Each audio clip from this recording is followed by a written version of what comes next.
Assalamualaikum warahmatullahi wabarakatuh. Nah, kali ini aku datang ke seminar Inacraft 2023 yang diadakan di tanggal 2 Maret. Berlokasi di Jakarta Convention Center dengan tema Ragam Warisan Budaya Tak Benda dan Indikasi Geografis Indonesia. Aku tahu infonya dari Mbak Fani. Walaupun ini bukan job visit, tapi lumayan ya, ada ilmunya. Makasih Mbak Fani udah infoin ke aku. Setelah registrasi, aku dikasih invitation ini. Jadi supaya masuknya free ya, nggak bayar, karena khusus seminar. Yuk ikutin seminarnya secara virtual ya.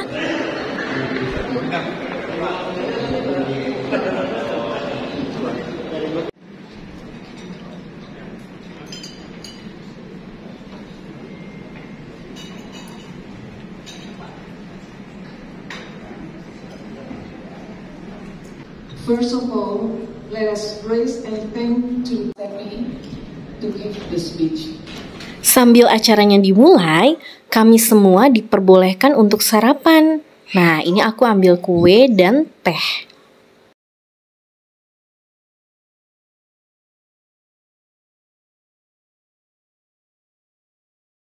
Nyempetin selfie sama Mbak Fani.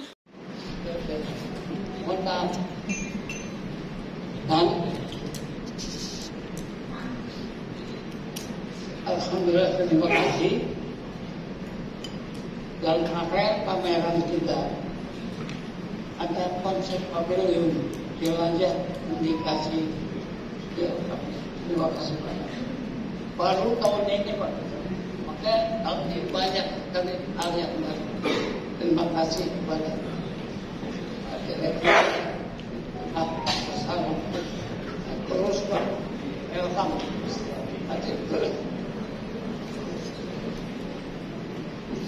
Saya rasa indah sebagai pengantar.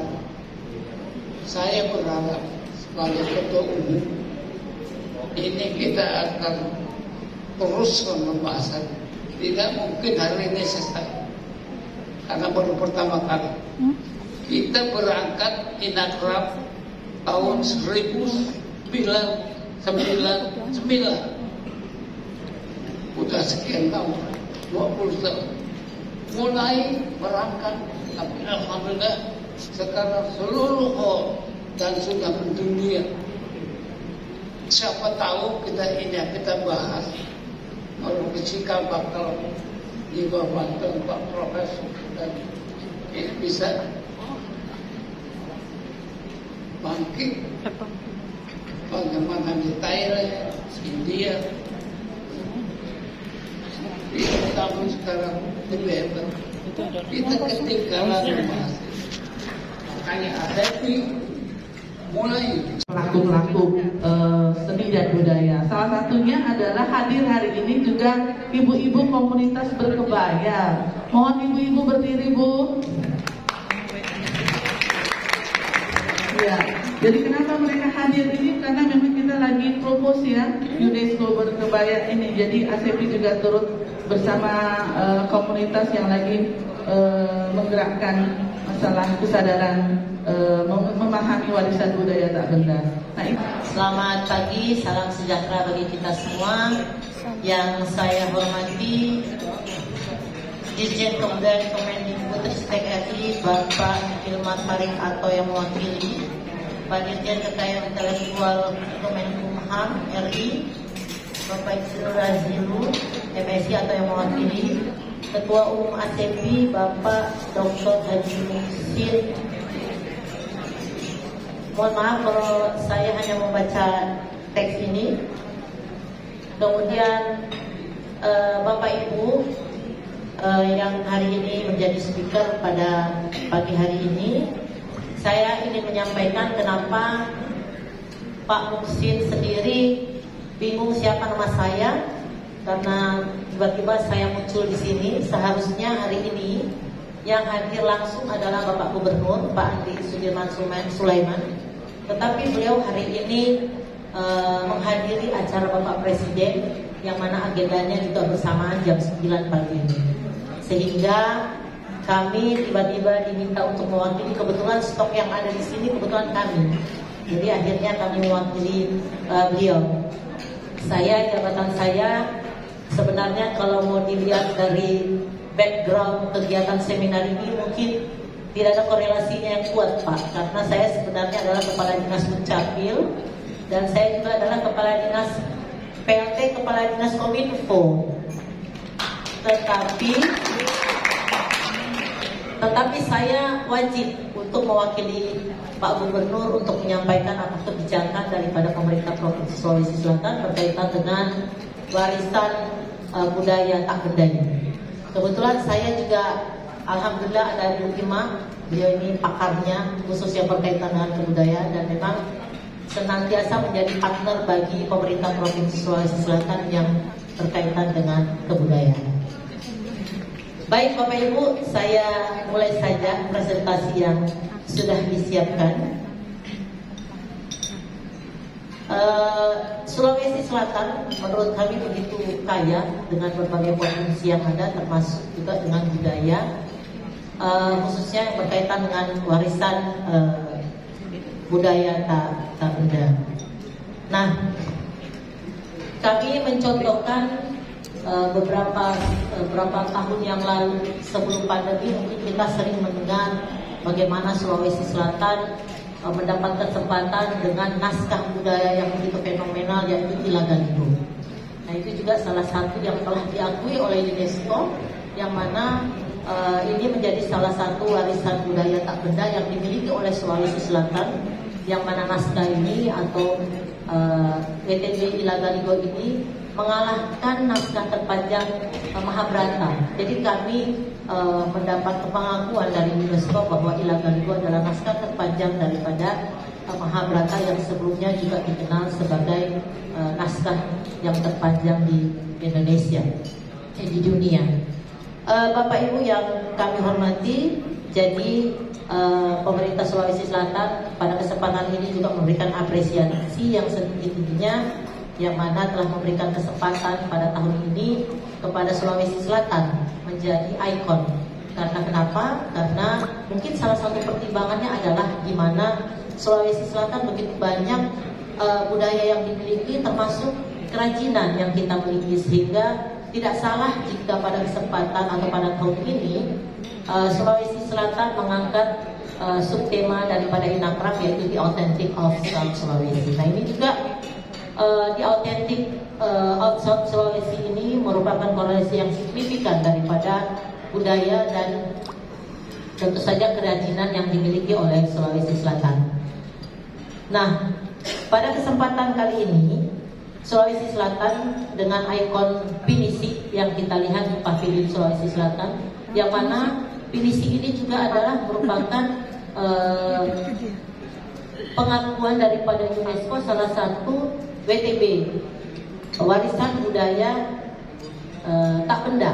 Jadi di samping tadi yang kami menyampaikan Ilagaligo, yang kedua adalah pinisi, sehingga kami mengusung pinisi ini pada kesempatan kali ini menjadi ikon bagi Inacraft 2023. Menyebut WBTB seperti itu. Di Sulawesi Selatan itu ada yang mana dilakukan pada memasuki bulan Safar ini, merepresentasikan rasa kesyukuran kepada Allah Subhanahu wa Ta'ala karena diberikan terkait dengan menelusuri kekayaan indikasi geografis Indonesia sebagai sumber daya ekonomi kreatif. Lanjut, pertama saya ingin menyampaikan terkait dengan peta sebaran. Di mana ini astrotnya? Ya, ini Bu, peta sebaran indikasi geografis Indonesia tahun 2022. Jadi sejak permohonan indikasi geografis kita mulai sampai dengan 2022, itu kita telah menerima permohonan yang sudah didaftar sebanyak 109 yang tersebar, Bapak Ibu bisa lihat dari Sumatera sampai dengan di Papua. Di Sumatera itu ada 31, kemudian di Pulau Jawa ada 20, di Bali, NTT, ada 32, di Kalimantan ada 8, Sulawesi ada 13, Maluku dan Maluku Utara ada 3, dan Papua serta Papua Barat ada 2. yang terdiri daripada kopi, ya, kemudian kerajinan, rempah, dan hasil bumi lainnya. Itu sebaran yang ada. Lanjut, secara total permohonan indikasi geografis yang sudah terdaftar diklik 2 kali untuk diklik hanya 3 lanjut saja. Ya, yang kita terima sebanyak 124, di mana terdiri dari yang berasal dari Indonesia sendiri ada 109 dan dari dari luar negeri ada 15. Sebab kita juga berhak untuk menerima permohonan dari luar negeri. Ya, ada 15, bahkan kita dengan Uni Eropa ini punya perjanjian kerjasama dengan mereka untuk saling membantu menyelesaikan permohonan supaya lebih cepat. Lanjut. Kemudian ini contoh-contoh indikasi geografis yang ada, Bapak Ibu, yang kita sudah daftarkan di tempat kita. Ini sebagai sampel saja. Ya, nanti Bapak Ibu bisa lihat di website kita di indikasi geografis Indonesia. Yang di sana sebanyak 124 indikasi geografis tadi dengan karakteristik masing-masing bisa dibaca di sana secara singkat. Lanjut. Baik, Bapak Ibu sekalian, dalam upaya untuk memberikan defensive protection, selain daripada IG yang sudah terdaftar, kami juga di Direktorat Jenderal Intelektual menerima pencatatan kekayaan intelektual komunal namanya. Ya, yang sebenarnya kalau kita bicara tentang warisan budaya tak benda itu memiliki intersection dengan kekayaan intelektual komunal ini, yang terdiri dari ekspresi budaya tradisional, kemudian ada pengetahuan tradisional, dan ada potensi indikasi geografis. Jadi yang belum didaftarkan indikasi geografisnya kita dorong supaya mereka mencatatkan di potensi indikasi geografis. Itu adalah dimiliki oleh komunitas, oleh satu kelompok, apakah nanti dia bisa dimiliki oleh satu kecamatan, atau dimiliki oleh satu kabupaten, atau bahkan slide berikutnya. Jadi kalau kita lihat dari segi budaya tersebut, mau tidak mau kita akan menghadapi budaya dari yang khususnya pasca pandemi COVID ini terjadi perubahan yang sangat besar. Terjadi juga perubahan kuliner kita, pemakanan kita. Karena banyak sekali para profesi yang tadinya mempunyai profesi yang lain, termasuk di luar negeri, harus pulang mudik, dan bisnis yang paling mudah untuk menghidupi keluarganya dengan makanan. Jadi kita bisa lihat munculnya warung-warung, segala macam warung tenda maupun warung makan hampir di semua daerah. Dan makanannya itu berubah sekali, sehingga terjadi warna dan variasi makanan yang sangat berbeda. Yang saya agak kaget juga kadang-kadang di Jogja itu sudah ada warung tenda tapi membuat pizza. Membuat pizza dan alat pembakar pizza itu dia bawa tiap sore ke sana atau malam. Sehingga tipe makanan-makanan internasional pun jadi merambah kemana-mana. Saya kira nggak ada ibu-ibu yang sekarang pergi ke Bogor bukan hanya karena kuliner.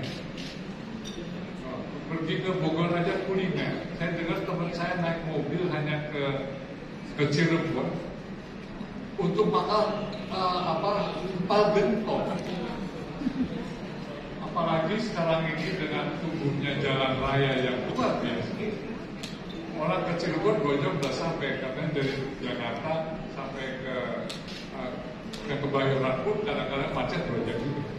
Jadi ini yang mengakibatkan bahwa kuliner pakai minyak. Tapi di sisi lain karena adanya COVID juga kebersihan bermuncul sampai di warung-warung. Jadi kita tidak lagi khawatir makan di warung karena para pelayanannya sudah memperhatikan kebersihan. Ini adalah dampak dari COVID yang kita rasakan sekarang ini. Akibatnya dari kuliner di mana-mana itu tujuan wisata perlu banyak seperti saya katakan tadi. Orang ke Bogor bukan ke kebun raya, Pak, tapi buat makan. Atau ke Jogja sekarang, ke Parangtritis yang dicari makanan. Apakah ini Bapak Ibu bisa lihat di gambar bagaimana kita mengangkat nilai sutra ini dalam bentuk ini handmade, bikin tas, dan ini ketika kami pameran di Swiss ini sangat luar biasa peminatnya karena ini nilainya sudah diangkat. Ya, jadi kita harus membuat sesuatu sehingga menarik bagi masyarakat. Nah, selain intangible culture, kami juga memiliki yang intangible culture yang sudah diakui oleh UNESCO. Tadi Ibu sudah menjelaskan bagaimana kapal pinisi itu. 2 bulan lalu saya turun di lapangan bersama Dewan Kebudayaan Kota Makassar, kebetulan saya juga di situ. Saya melihat dan mewawancarai masyarakat pembuat kapal. Mereka mengatakan bahwa rata-rata kami yang bergelut di dunia ini berusia 65 tahun. Bapak Ibu bisa bayangkan bahwa ini akan punah karena tidak ada regenerasi. Nah, sebenarnya Kementerian Perindustrian, Kementerian Kebudayaan harus hadir di sini mengatakan bahwa apa yang dibutuhkan oleh masyarakat Bulukumba dengan teknologi pembuatan kapalnya, tentunya itu adalah soft loss untuk anak-anak. Bagaimana mereka mau untuk belajar membuat kapal pinisi itu.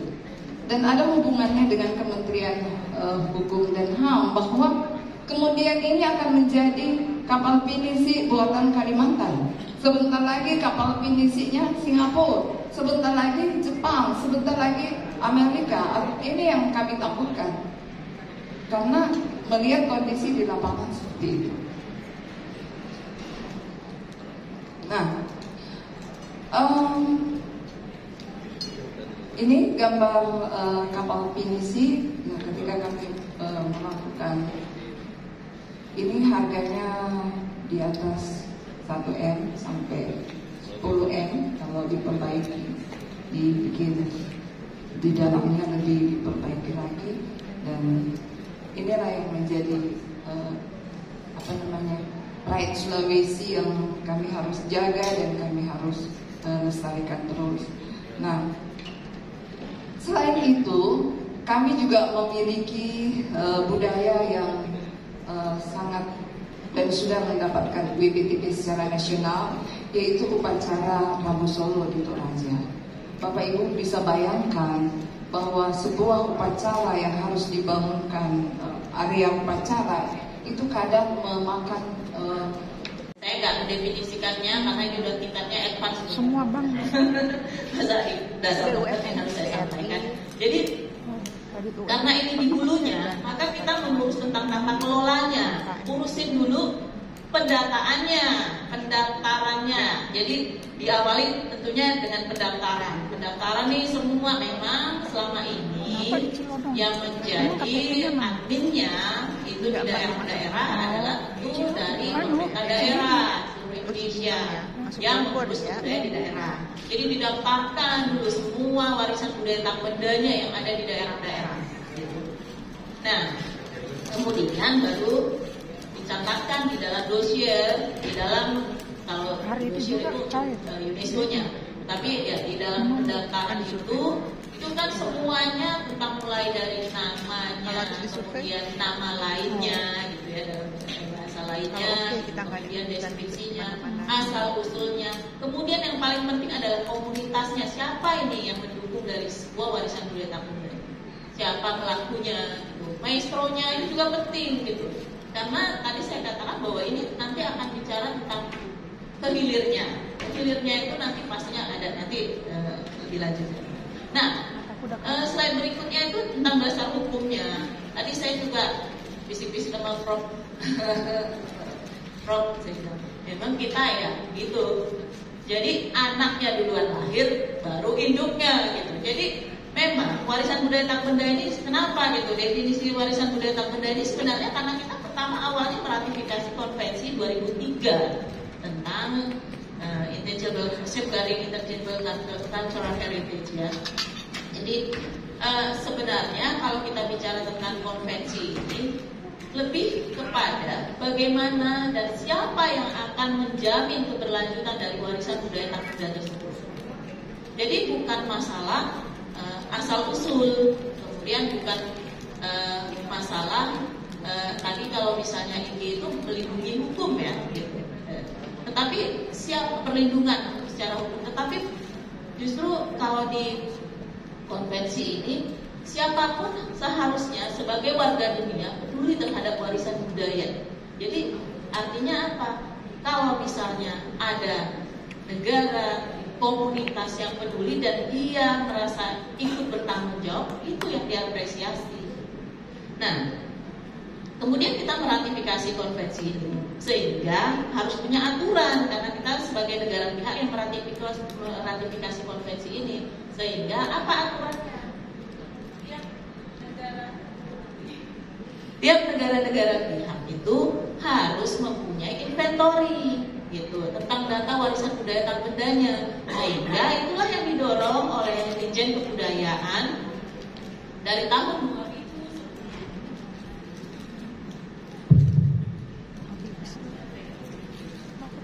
Jadi ini yang didorong oleh Ditjen Kebudayaan. Inventory ini harus diisi supaya apa, ini sebagai sebuah amanat dari kita meratifikasi ini. Akhirnya acaranya selesai juga. Nah, ini aku cepetin ya guys, karena ini adalah pemberian penghargaan buat semua pembicara. Ya bayangin aja, profesor gitu loh, kebanyakan. Nah, ini makanya dikasih penghargaan.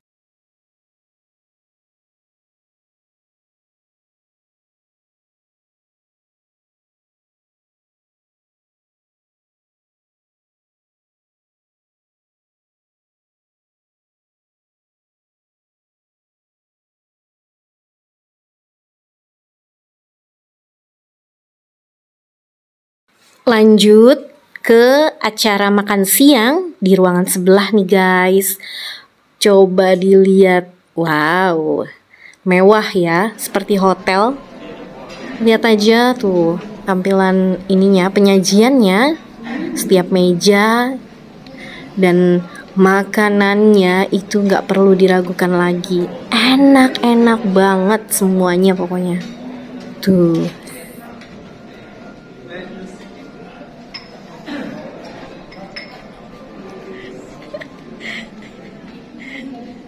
Ayo kita makan. Selamat saya. Ini sekarang ya.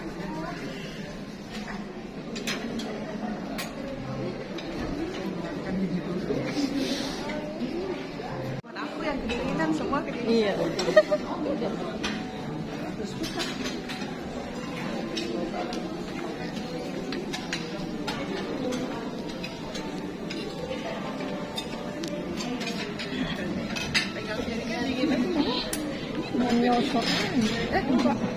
Semua aku ambil. Lumayan deh pokoknya sampai begah. Makasih buat kalian yang udah nonton video aku kali ini. Tunggu video-video aku selanjutnya. Wassalamualaikum warahmatullahi wabarakatuh.